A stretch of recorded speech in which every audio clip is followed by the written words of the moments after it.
Roof box vent installation. If you like this content, please give me a thumbs up. Consider subscribing as I take you along. Well, it sounds so cheesy. I need to write a script, don't I? Need to write a script out ahead of time. Think this shit through. Here we go again. Roof box vent installation. In this video, cut. Roof box vent installation. On this episode of DIY, I'll take you from start to finish how to measure, calculate, cut, and install. But first, if you like the video, please give me a thumbs up at the end of it. If you like the content, you know the drill. Hit the subscription button, ring the bell so you're notified when I throw videos out. And also, if you like any of the products or tools I mention in any of my videos, please, down in the description, if it's something you think you might need and interested in checking out, at no cost to you, it does greatly support me and help me out and keep this channel going for you guys. I appreciate it. Let's get at it. Ventilation. It's required by manufacturers to keep your attic and your roofing system ventilating, so fresh air in, hot, moist air out. It'll prolong the life of your roof. It can cause them to go bad early, quick. Manufacturers may not honor the warranty. So let's get into the video. We're going to be installing 2 box vents and how I came to that calculation. So a good rough rule of thumb, just cut to the point here. Most box vents, a rough rule of thumb is 1 box vent for every 3 square. So let's figure out how to figure that first. If you take a tape measure and you measure from the bottom eave line up to your ridge, and you either figure that formula and multiply by 2 for the opposite side, or just measure up and over, it's roughly 20 feet. It's actually less than that. We're just rounding up to 20 feet, but I think it was like 21 foot over. You figure that number and you divide it. God, I'm losing my train of thought here. Actually, you know what? I'll just plug a card up in here. I'll find the picture and plug it in up here on a formula by Owen Corning. And it basically comes to the same thing. For every 300 square feet, you have 1 square foot of opening, matched with the same for the air to flow in a soffit vents or gable vent. Typically on the install, you want them on the side that's you're not going to see from your yard, or also keeping in mind prevailing winds and weather blowing in. These particular box vents are aluminum vents. I like them because 1, they don't fade like plastic. 2, the baffles vent up, so as the heat comes out, it rises. Whereas the plastic dome shapes, they actually scorch and discolor your roof in a circle. I don't like those. I'm not a fan of them. They crack during cold weather installs. They wear out. They don't look good. So aluminum is what I like. These aren't quite a 10 by 10. They're actually a 9-inch diameter. But again, you know, you figure the square footage, if it were say a 10 by 10, that's 100 square feet. So, or I'm sorry, 100 square inches. Close to a square foot. So again, 1 square of roof, or 3 square of roof, 1 square foot of ventilation, or 1 box vent for that matter. This here is 460 square feet, 450, somewhere in that ballpark. So if you figure the formula, it comes out to be that I really need 2. Let's just cut to the point. How do you figure to place them? Well, you can just eyeball them, or you can take your whole length, divide that by whatever vent count you're putting in plus 1. That way, if you don't, you measure it out, you're going to be odd down there. It's going to be like on the end. So say we're doing 2 vents, you take your total inch, divide it by 3. Then you simply measure it out. Just hook a gable, measure it out. I just barely took a nail to stick under here to mark my location, measure it again. So there's the 2nd vent, and then the 3rd number you divide by makes you have it evenly spaced. So we're installing 2 for this. So it's the equivalent of roughly about 6 square feet, 600 square feet of attic space, which this is well under that. I'm being safe because they're actually not a quite 10 by 10, it's 9-inch round. It's just a rough rule of thumb. Anyway, tools you're gonna need. Some sort of saw to cut the deck. You're gonna need a flat bar to remove the nails and get the shingles peeled up, tape measure to measure everything, a knife to cut it, sealer to put it back in. Woo, let's pull out my handy dandy hatchet, AJC hatchet, badass mag hatchet, to drive the nails back in. If you're working solo like me most of the time, you use one hand to hold up the shingle, the other hand holds the hatchet. You no need to hold the nail because it holds it for you. So let's put this up here, the GoPro mask on, the goofier and shit thing, but I'm gonna bring you along, first person view from start to finish, how to install these 2 box vents. If you want to watch the whole video, I may cut this down. If so, put the card up here. It'll show you how to do the whole start to finish. Let's get at it.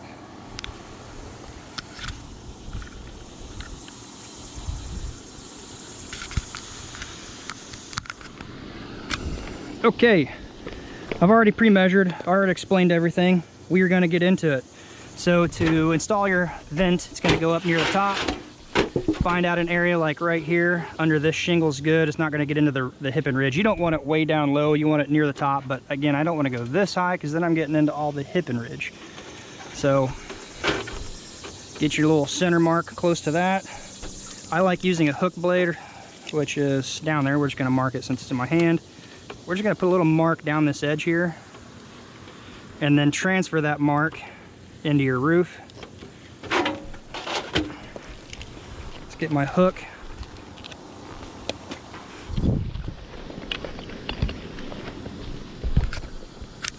All right, using the straight edge of your box vent, square it up on the shingle here, line it up on your mark right here.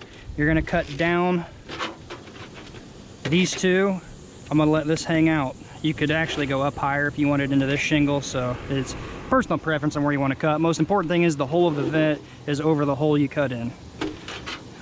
All right, so if we stop it here, that's two buried, one on top.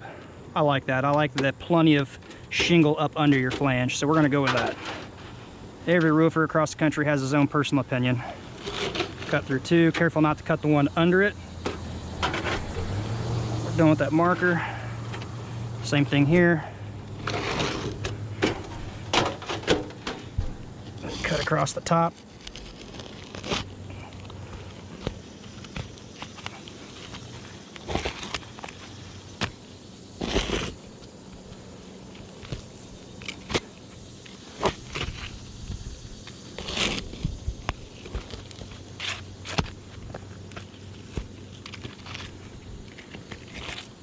And then here, cut down and around because your flange is going to cover all that there.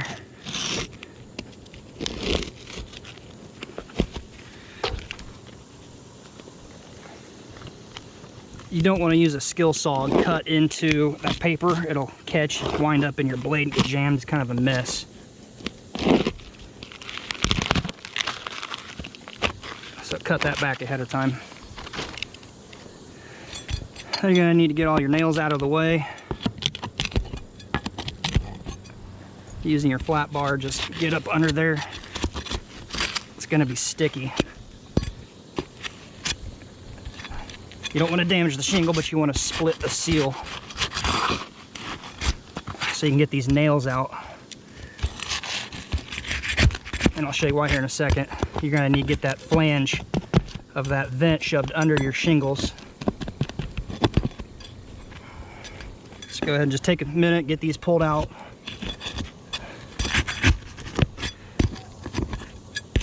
Down your two sides.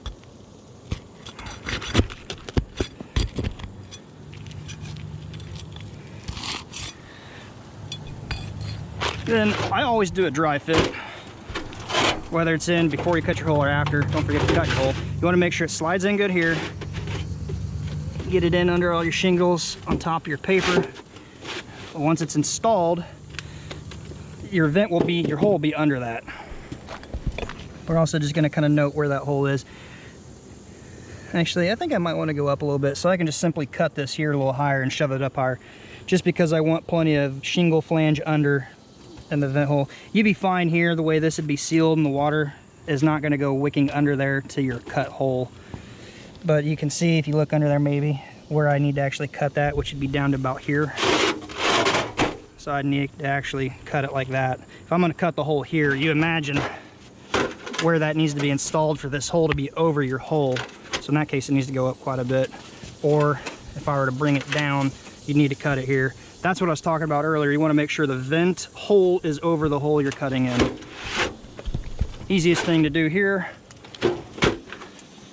just know where we're at, and I need to go that high. So we're just going to extend this here.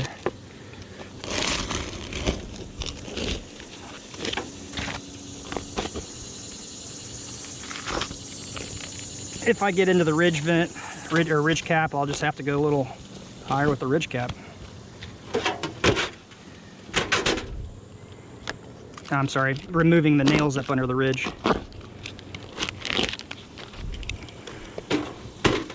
So my vents right here, vent hole.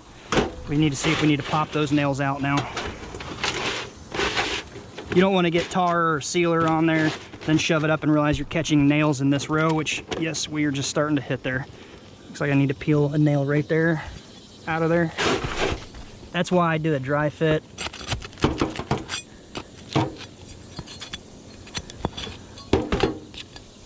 There's another one right here.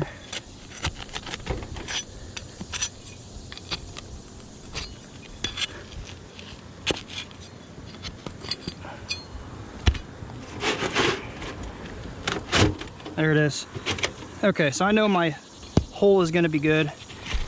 As long as you repeat the process on any other vents that are all lined up evenly. Looks good. You're a good quality contractor, professional, you want it to look good. So, saw of choice, you can either use a skill saw. This is a particular quarter cable battery pack. The blade's a little dull, the battery doesn't hold very long. I like it because it's convenient, but the other one I like is just a simple sawzall. You can cut shapes, whatever you need to do pretty quick. You just simply plunge into it and the battery holds up a whole hell of a lot longer.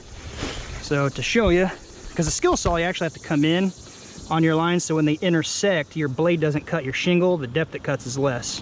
There's some tricks into that, but we're not showing you that. We're just going to get into it.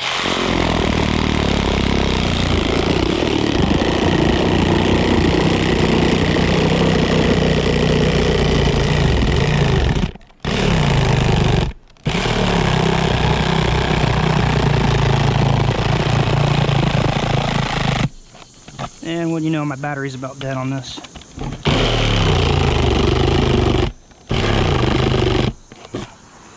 I didn't pre-plan this video, so I didn't make sure I had charged batteries.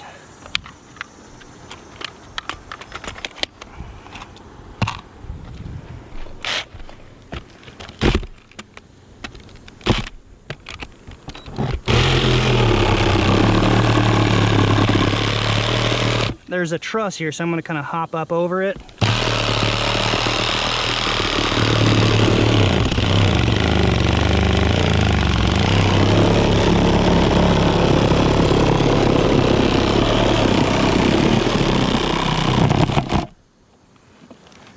Careful not to let your stuff fall through in case it's an open ceiling and you don't want to hit her car. That's a good point to now notice or recommend. If you have something under there, lay a tarp down and cover it from debris. Yeah, you don't want to cut through your truss, so that's why I'm saying you want to be aware of that and hop up over it. So at that point, you are good to give it a little quick breeze, knock that debris out there, the dust away. We already dry fit it, so we're going to install it. Some sort of sealer that will not blister or deteriorate your shingles. I use this GSL 4500, love it. A little pricey, but does a good job. Just note, you don't want to go down so far where it's going to be exposed on this part, so we're going to stop about here. So you can just start right about there. There we go. Get that dried plug out of it. Some of you out there may say, well, you don't need to put that on there. That's what these are for, is to keep a channel for the rainwater to run down and not hop off. But again, you want good quality. Don't skimp on material. Is it going to hurt anything? It'll help seal that down. The other thing I want to point out, some companies may not do this, but if you have water on that and it comes and wicks around, it can catch this point here. So any shingles you have on top of your flange with that, it's good practice to take a little hook knife and just cut a little angle off on those. And I will show you why. Over the years, I have seen leaks because of that.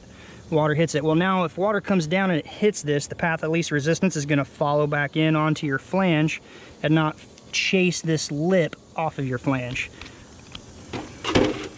So just to look at that, make sure when it's installed, we got our hole right over this. It's going to vent.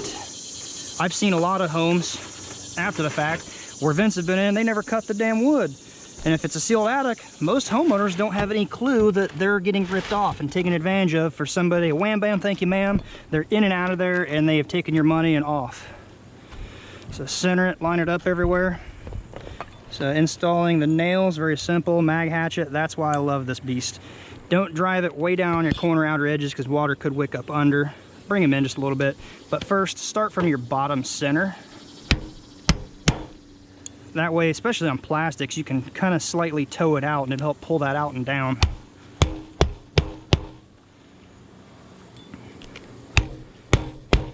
You can lift this and get up in there. I'm not a fan of that. You can do it. Just make sure you nail off your shingles around it so it's in there. not doing it so close, water's going to get into it. I like to do it just outside of this channel or where my tar is. Sealer of your choice.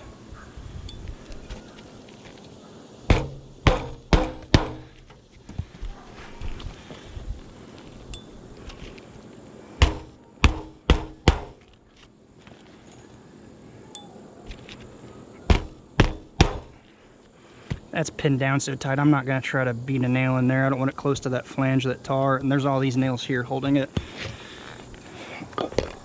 So once that is done, I just spot these couple nails with this GSL 4500. And that is it.